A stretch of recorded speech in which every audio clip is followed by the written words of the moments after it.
ويوم نبعث من كل أمة شهيدا ثم لا يؤذن للذين كفروا ولا هم يستعتبون وإذا رأى الذين ظلموا العذاب فلا يخفف عنهم ولا هم ينظرون وإذا رأى الذين أشركوا شركاءهم قالوا ربنا هؤلاء شركاؤنا الذين كنا ندعو من دونك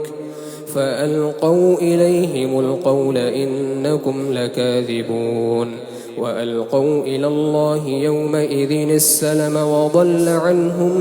ما كانوا يفترون الذين كفروا وصدوا عن سبيل الله زدناهم عذابا فوق العذاب بما كانوا يفسدون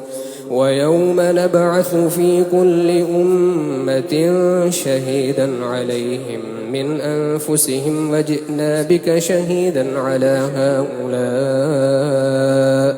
ونزلنا عليك الكتاب تبيانا لكل شيء وهدى ورحمة وبشرى للمسلمين.